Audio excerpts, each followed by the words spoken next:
नमस्ते किसान भाइयों।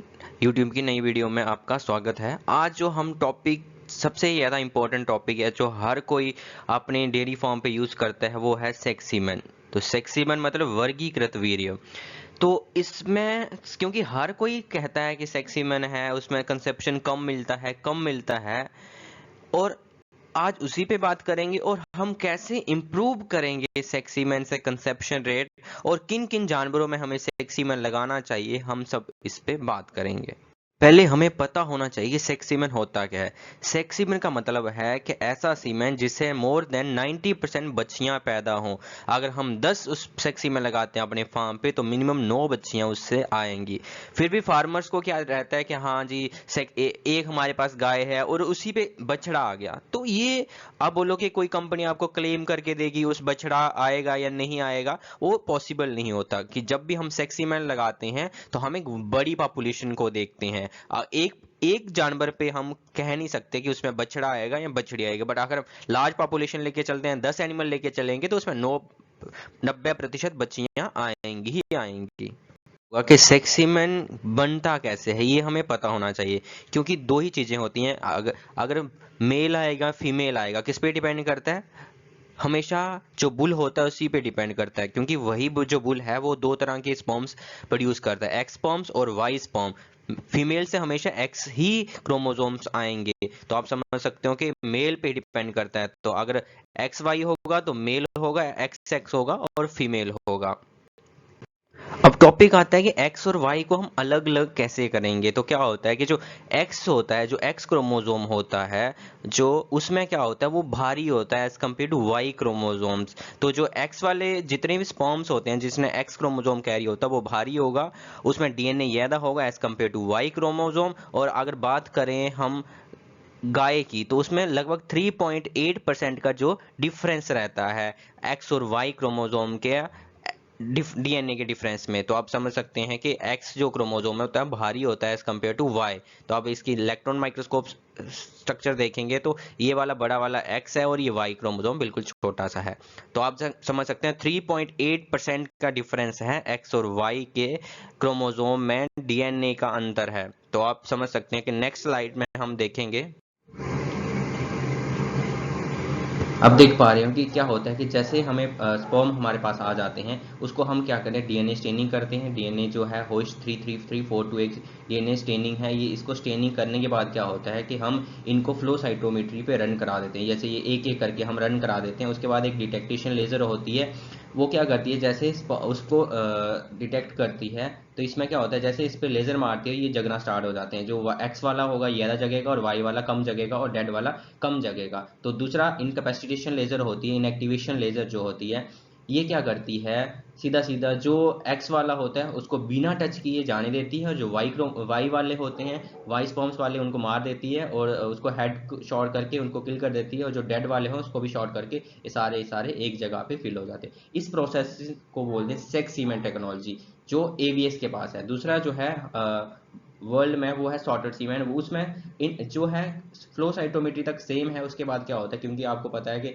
अगर डीएनए है, डीएनए में चार्ज होता है, तो डीएनए में चार्ज होता है तो एक्स जो हमेशा जो दोनों तरफ चार्ज होता है, तो हमेशा क्या होता है फिर जो एक्स वाले क्रोमोसोम्स हैं तो वो पॉजिटिव की तरफ मूव करते हैं, और वाई वाले क्रोमोसोम्स हैं वो नेगेटिव की तरफ मूव करते हैं, और दोनों को अलग अलग सेपरेट किया जाता है। और जो डेड होते हैं वो बिल्कुल सीधे चले जाते हैं क्योंकि उनके पास वो मरे हैं, उनमें सच कोई डीएनए में कोई इफेक्ट नहीं पड़ता।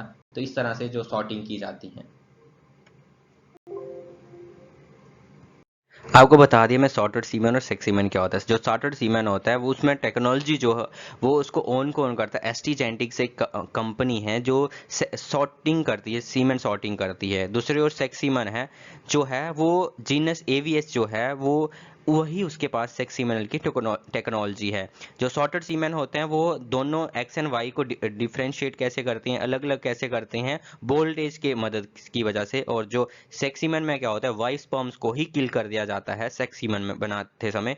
दूसरा है जो कंपनी जो करती है सॉर्टेड सीमन, जैसे एसटी जेनेटिक्स है, ये टेक्नोलॉजी अपनी शेयर करती है वैफ के साथ, एसएजी के साथ, अमूल के साथ। तो कोई जो भी इन कंपनीज का सीमन आता है वो कौन बनाती है, एसटी जेनेटिक्स बनाती है। दूसरी ओर जो सेक्स सीमन है तो वो टेक्नोलॉजी शेयर करते हैं यूपीएलडीवी। बाबूगढ़ में एक यूपीएलडीवी की लैब है, वहाँ पे सेक्सीमेन टेक्नोलॉजी जो है लैब इंस्टॉल करवा रखी है एवीएस ने। और दूसरी ओर GLDV Gujarat livestock development board में, मतलब गुजरात में 2 लैब्स चलती हैं एबीएस की, तो वहाँ वहीं उन्हीं के बुल्स जो होते हैं उन्हीं को वो सेक्सीमेन बना के देती है और वो अब उसी स्टेट में रहता है।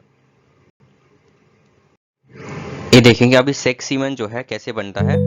तो मतलब जैसे ये सीमन है, ये एक्स वाला है, इस पे सेल अलाइनमेंट ये हुआ, फ्लो साइटोमीटर डिटेक्टेशन लेजर ने इसको डिटेक्ट किया और ये जगना स्टार्ट हुए। वाई वाला जो था ये कम जगह और डेड वाला भी कम जगह। दूसरी ओर इनकैपेसिटेशन लेजर जो है कि इसको किल करना स्टार्ट कर देगी, इसको भी किल कर देगी और ये सारे के सारे कहाँ फिल हो जाएंगे, फिर सारे के सारे स्ट्रॉ में पैक हो जाएंगे। अभी सबको इम्पोर्टेंट पता होना के चाहिए कि सेक्स सीमन और कन्वेंशनल सीमन में क्या फ़र्क होता है। जो सेक्स सीमन है आपको पता है कि उसमें बच्चियां पैदा होती हैं, 90% की क्षमता रहती है बच्चियां पैदा होने की। और दूसरी ओर जो कन्वेंशनल स्टॉ रहता है उसमें 50-50% चांसेस होते हैं कि मेल होगा या फीमेल होगा, पर उस पर भी कोई कंट्रोल नहीं रहता है। दूसरा है कि हम जो भी कन्वेंशनल सीमेन होते हैं उसमें 20 मिलियन स्पर्म्स जो हैं वो पैक किए जाते हैं। जब भी उसमें पैकिंग की जाती है लगभग 2 करोड़ स्पर्म्स उसमें पैक किए जाते हैं। दूसरी ओर जो सेक्स सीमेन है उसमें 2.6 मिलियन जो स्पर्म्स हैं वो पैक किए जाते हैं। लगभग 26 लाख जो स्पर्म्स हैं उसमें पैक किए जाते हैं। जब भी पैक किए जाते हैं कन्वेंशनल स्टॉ में उसमें 70% जो है प्रोग्रेसिव मोटाइल स्पर्म्स फिल किए जाते हैं। प्रोग्रेसिव मोटाइल स्पर्म्स का मतलब वही स्पर्म्स जो आगे मूव करके वहां क्या देते हैं, ओवम के साथ कंसेप्शन देते हैं। बट दूसरा और क्या है कि सेक्सी मैन में सारे के सारे 100% प्रोग्रेसिव मोटाइल स्पर्म ही फिल किए जाते हैं। तीसरा है कि वॉल्यूम दोनों में सेम रहेगी 0.25 ml। और जो सीमेंट जो चेकिंग अगर हमें लगता है कि हमें सेक्स सीमेंट की और नॉर्मल की कन्वेंशनल की चेकिंग करवानी है तो जो कन्वेंशनल स्ट्रॉ है वो फेस कॉन्ट्रास्ट माइक्रोस्कोप होती है उस पर चेक किया जाता है। और दूसरा जो है सेक्स सीमेंट की चेकिंग की जाती है कासा आईवोस 2। तो ये काफ़ी महंगी मशीन आती है, उसी पे सेक्स सीमेंट की चेकिंग की जाती है क्योंकि यही ऐसी मशीन है जो प्रोग्रेसिव मोटाइल स्पर्म्स कितने पैक्ड हैं उसमें स्ट्रॉस में वो पता कर देती है। क्योंकि ये इसमें डेड स्पर्म्स भी होते हैं तो इस चीज को देखते हुए कासा आईवो सेकंड ही पूरा पता लगा पाती है इसमें। तो ये इसकी वीडियो किस तरह से फेस कॉन्ट्रास्ट माइक्रोस्कोप पे चेक किया जाता है ये एक मैंने शॉर्ट वीडियो भी बनाई है, मैं उसका लिंक डिस्क्रिप्शन में डाल दूंगा। समझ सकते हो कि भारतवर्ष में जो अनप्रोडक्टिव कैटल है हमारे पास वो कितनी है। आप देख पा रहे होंगे हर जगह पाई ही पाई जाती है। पूरे हिंदुस्तान में लगभग 11,607 करोड़ का जो है वो खाना अनप्रोडक्टिव कैटल खाती है। अगर यही खाना अगर हमारे अच्छे दुधारू पशुओं को मिलना स्टार्ट हो जाएगा इतना सारा खाना, तो हमारे यहाँ दूध की नदियाँ बहना स्टार्ट हो जाएंगी। तो अब हमें अगर सेक्सी में लगाते हैं तो ये जो अनप्रोडक्टिव हमारे पास कैटल आएगी, क्योंकि सेक्सी मैन हर किसी एनिमल का बुल का नहीं बनता है। सेक्सी मैन का बनना मतलब कि वो जो टॉप के बुल होते हैं किसी भी कंपनी के पास वही उन्हीं का सेक्सी मैन बनाती है, हर एक बुल का सेक्सी मैन नहीं बनाती है। तो आप समझ सकते हैं जो भी सेक्सी मैन यूज करेंगे उससे हमेशा दूध ज्यादा ही मिलेगा आपको। तो वो फिर जो आपके यहाँ कैटल आएगी वो हाई ही मिल्क प्रोड्यूस करेगी। क्या क्या होते हैं सेक्सी में लगाने से? तो पहला बेनिफिट जो हमें पता है वो हमें मेल काफ नहीं मिलेगा।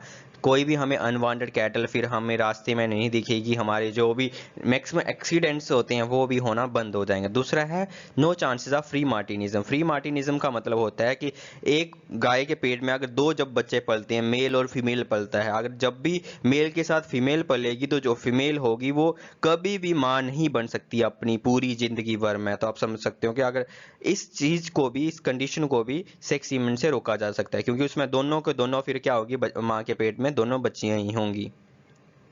दूसरा है कि ट्रेड सिलेक्शन, क्योंकि सेक्सी मैन आपको बताया कि इसमें क्या होगा, मिल्क यील्ड तो बढ़ेगी बढ़ेगी क्योंकि हर एक बुल का सेक्सी मैन नहीं बनता, टॉप के बुल्स का ही सेक्सी मैन बनता है। दूसरा है डिस्टोकिया। डिस्टोकिया की प्रॉब्लम, क्योंकि 90% केसेस जो आते हैं बच्चा फंसने के वो होते हैं मेल, क्योंकि मेल ज्यादा ग्रो कर जाते हैं यूट्रस में, तो उस कारण से डिस्टोकिया होने के चांसेस ज्यादा हो जाते हैं। जब भी फीमेल आएगी वो ऐसा डिस्टोकिया प्रोड्यूस नहीं होगा उससे, क्योंकि वो कम ग्रो करती है पेट में।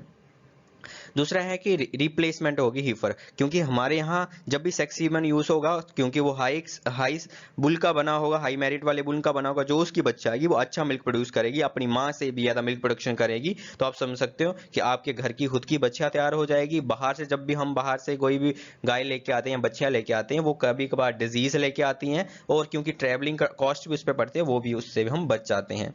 दूसरा है कि इन्वायरमेंट के लिए गुड होगा, क्योंकि जब भी मेल पशु आएगा, क्योंकि मेल आएगा तो कुछ ना कुछ बाहर खाएगा, क्योंकि सबसे ज्यादा ग्रीन हाउस गैसेज जैसे मीथेन है वो गाय के ह्यूमन से ही निकलती है, तो वो फिर कम होना स्टार्ट हो जाएंगी जब भी हम सेक्सी में यूज करते हैं, तो हमारे इन्वायरमेंट के लिए उसका फायदा ही होने वाला है। था एनिमल सिलेक्शन, एनिमल सिलेक्शन, क्योंकि हमें सेक्सीमेंट से कंसेप्शन कम मिलता है, मैंने पहली स्लाइड पे बताया, क्योंकि उसमें कम स्पर्म सेल्स फिल किए जाते हैं, तो उस चीज को देखते हुए हमें एनिमल सिलेक्शन इंपॉर्टेंट है। अगर हमें एनिमल सिलेक्शन करते हैं तभी जाके क्या होगा, हमें अच्छा कंसेप्शन मिलेगा, और अच्छा कंसेप्शन मिलेगा तो भी हमारा जो सेक्सीमन, क्योंकि सेक्सीमन महंगा मिलता है, तो उस चीज से बचने के लिए हम सेक्सीमन का यूज कर सकते हैं। तो कैसे सिलेक्शन करें अपनी कैटल और बफेलो की, तो सबसे पहले होना चाहिए रिप्रोडक्टिवली क्लीन होनी चाहिए, कि हमारा जो भी गाय है वो एक नॉर्मल डिस्चार्ज प्रोड्यूस करे, कोई भी उसमें एज सच कोई भी वाइट डिस्चार्ज या येलोइश डिस्चार्ज वो बिल्कुल भी प्रोड्यूस ना करे। इन केसेस में हम सेक्सीमेन नहीं लगा सकते हैं। दूसरा है कि मैक्सिमम हम थर्ड लैक्टेशन तक ही सेक्सीमेन लगा सकते हैं, थर्ड लैक्टेशन से अब हम सेक्सीमेन नहीं लगा सकते हैं, क्योंकि जैसे लैक्टेशंस बढ़ती जाती हैं तो गाय की जो कंसेप्शन पावर है वो भी कम होती जाती है। इस चीज को देखते हुए एसओपी प्रोड्यूस हुई है कि हमें सेक्सीमेन थर्ड लैक्टेशन से अब नहीं लगाना है। तीसरा है कि जब भी गाय हीट में आएगी पहली बार बच्चा देने के बाद, हमें उसका पहला जो साइकिल है वो हमें छोड़ना है, उस केसेस में हमें अवॉइड करना है पहला साइकिल, तो हमें ये भी ध्यान रखना है। दूसरा है कि कोई भी हिस्ट्री नहीं होनी चाहिए, ना कीटोसिस, जो हमें गाय बच्चा देते समय वो नेगेटिव एनर्जी बैलेंस में चली जाती है, ऐसी कंडीशन नहीं होनी चाहिए। मिल्क फीवर की उसकी हिस्ट्री नहीं होनी चाहिए। हाइपोकैल्सीमिया जो होता है गाय बच्चा देते समय ही बैठ जाती है, ऐसी कंडीशन नहीं होनी चाहिए। यूट्रस में कोई भी इन्फेक्शन नहीं होनी चाहिए। पायोमेट्रा नहीं होना चाहिए, पस नहीं होनी चाहिए, रिटेंशन ऑफ प्लेसेंटा नहीं होना चाहिए, मतलब जेर फंस जाती है, ना ही डिस्टोकिया होना चाहिए। अगर ऐसी कंडीशन से अगर डिस्टोकिया हो जाता है या जेर फंस जाती है, रिटेंशन ऑफ प्लेसेंटा हो जाएगा, तो इन्फेक्शन के चांसेस होंगे ही होंगे यूट्रस में, और इस कंडीशंस में हमें सेक्सीमन का यूज नहीं करना है।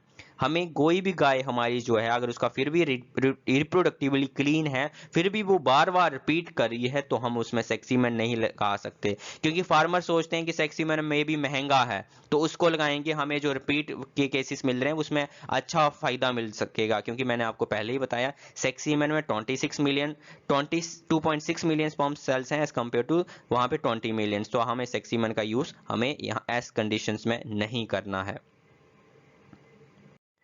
हीफर की सिलेक्शन कैसे करें सेक्सीमन के लिए, क्योंकि ये भी इंपॉर्टेंट है, तो मैंने इसके लिए अलग वीडियो बनाई हुई है, हीफर सिलेक्शन फॉर आर्टिफिशियल इंसेमिनेशन, तो इसका मैं वीडियो है डिस्क्रिप्शन में डाल दूंगा। हमें सेक्सीमन बिल्कुल भी नहीं लगाना चाहिए जिस गाय में भी नेगेटिव एनर्जी बैलेंस चल रहा है, मतलब उसको कमी चल रही है एनर्जी की। तो आप देख पा रहे हैं ये है, जैसे इस बॉडी स्कोर इसका 1 है, तो ऐसी कंडीशन में हमें सेक्सीमन नहीं लगाना चाहिए। और जैसे 5 बॉडी स्कोर है किसी का भी, काफ़ी ज़्यादा फैटी है, उस केसेस में भी हमें सेक्सीमन का यूज़ नहीं करना है। तो हम इस चीज़ों का ध्यान रखेंगे तो हमें कंसेप्शन अच्छा मिलेगा सेक्सीमन में। अभी इम्पोर्टेंट आता है कि हमें सेक्सी में लगाने से पहले अपनी जो गाय है उसका हमें सही से ध्यान रखना पड़ेगा, प्रेपरेशन करनी पड़ेगी। वो क्या है प्रेपरेशन, हमें सबसे पहले 1 महीना पहले ही हमें पता, अगर हमें गाय को इस समय हमें यही करवानी है तो 1 महीना पहले ही हम उसकी क्या करें, सबसे इम्पोर्टेंट है वो है डिवॉर्मिंग करें, पेट के कीड़ों वाली दवाई दें।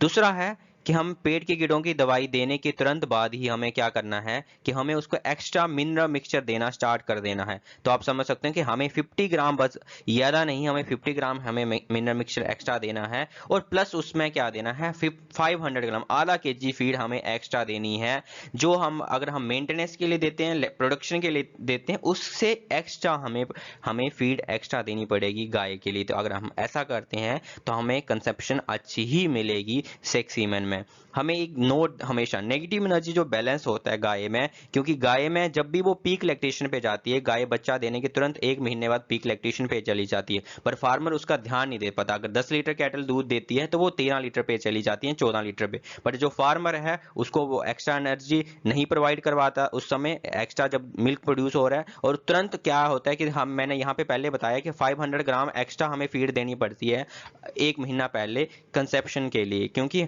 वहां पे भी वो फार्मर नहीं दे पाता आधा केजी फीड, और हमारी जो गाय है वो नेगेटिव एनर्जी बैलेंस में चली जाती है, और नेगेटिव एनर्जी बैलेंस में चली जाएगी तो उस समय क्या होगा कि हमें हमें नहीं कंसेप्शन मिलेगी। कंसेप्शन कब मिलती है? कंसेप्शन तब मिलती है जब हमारी जो गाय है में एक्स्ट्रा एनर्जी होगी, मेंटेनेंस के सिवा, लैक्टेशन के सिवा, उसके जब एक्स्ट्रा एनर्जी होगी तब ही वो कंसेप्शन मिल पाएगी। तो हम इस केसेस में भी हमें अवॉइड करना चाहिए अगर हमें लगता है कि पीक लैक्टेशन पे हमें एक्स्ट्रा फीड देनी पड़ेगी। ये जब हम चीजें देखेंगे तो हमें अच्छा कंसेप्शन मिलेगा। अगर कोई भी क्वेश्चन इसके रिलेटेड है तो आप मुझे कमेंट्स में पूछ सकते हैं। धन्यवाद।